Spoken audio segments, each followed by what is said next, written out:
Assalamualaikum warahmatullahi wabarakatuh. Sahabat Toksikmah semua, pernahkah kalian mendengar tentang seorang ulama besar asal Minangkabau yang menjadi imam Masjidil Haram? Ya, beliau adalah Syekh Ahmad Khotib Al-Minangkabawi, sosok luar biasa yang mengharumkan nama Indonesia di kancah internasional. Lahir di Koto Gadang, Bukit Tinggi, pada tahun 1860, Ahmad Khotib kecil tumbuh dalam lingkungan yang sangat mendukung pendidikannya. Sejak muda, beliau sudah menunjukkan kecerdasan dan semangat belajar yang luar biasa. Di bawah bimbingan ayahnya Abdul Latif, seorang hakim, ia menghafal Al-Quran dan mendalami ilmu agama di surau-surau tradisional Minang. Bayangkan, di usia yang masih sangat belia, 15 tahun, beliau sudah berangkat ke Mekah untuk menuntut ilmu. Nah, yang menarik nih, perjalanan beliau ke Mekah bukanlah perjalanan biasa. Pada masa itu, untuk sampai ke Tanah Suci, membutuhkan waktu berbulan-bulan melalui jalur laut. Tapi hal ini tidak menyurutkan semangat beliau dalam menuntut ilmu.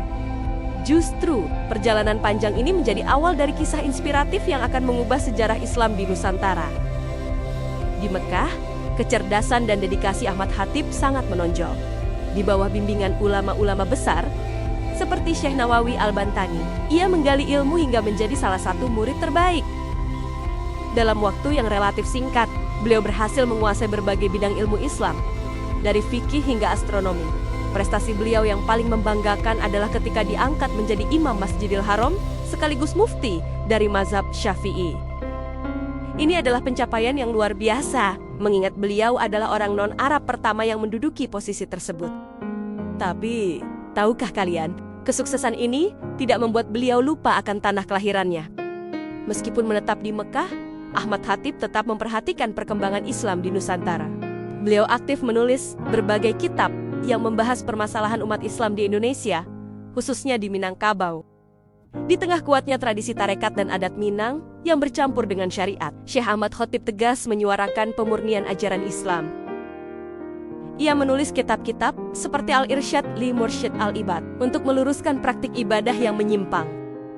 Yang lebih mengagumkan lagi, Syekh Ahmad Khotib menjadi guru dari tokoh-tokoh besar pembaharu Islam di Indonesia.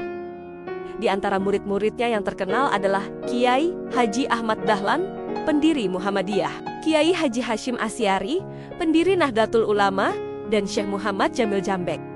Bayangkan betapa besar pengaruh beliau dalam membentuk corak pemikiran Islam di Indonesia. Syekh Ahmad Khotib wafat pada tahun 1916 di Makkah, meninggalkan warisan keilmuan yang masih dikaji hingga kini. Murid-muridnya menyebarkan ajaran Islam yang murni, sekaligus progresif, menjadi pondasi gerakan pembaruan di Indonesia. Ada hikmah besar yang bisa kita petik dari kisah Syekh Ahmad Khotib. Pertama, jangan pernah takut bermimpi besar. Siapa sangka, seorang anak dari Minangkabau bisa menjadi imam Masjidil Haram. Kedua, ilmu tidak mengenal batas. Beliau membuktikan bahwa dengan ketekunan dan kesungguhan, segala keterbatasan bisa diatasi. Ketiga, dan mungkin yang paling penting adalah tentang pengabdian pada umat. Meski sudah mencapai posisi tinggi, Syekh Ahmad Khotib tidak pernah melupakan tanggung jawabnya untuk mencerdaskan bangsa. Beliau terus memberikan kontribusi melalui karya-karya dan pengajaran kepada murid-muridnya. Kisah beliau juga mengajarkan kita tentang pentingnya moderasi dalam beragama. Meski tegas dalam prinsip, Syekh Ahmad Khotib dikenal sebagai ulama yang bijaksana dalam menyikapi perbedaan pendapat. Sikap ini tercermin dari keberhasilannya mendidik murid-murid yang kemudian memiliki pemahaman yang beragam, namun tetap dalam koridor Islam. Di era modern seperti sekarang, nilai-nilai yang diajarkan Syekh Ahmad Khotib masih sangat relevan.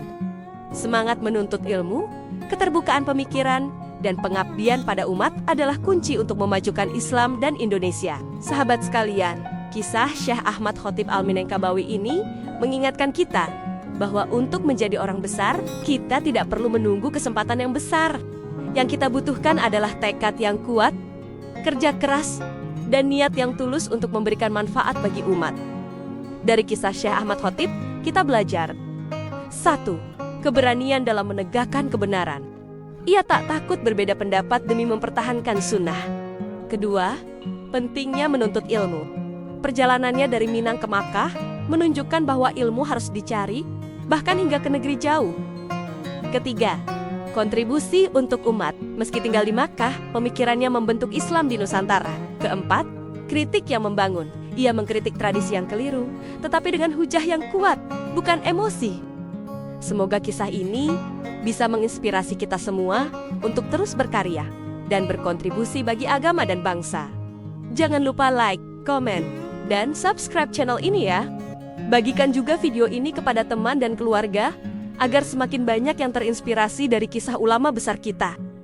Sekian dulu dari Dok Sigma ya. Wassalamualaikum warahmatullahi wabarakatuh.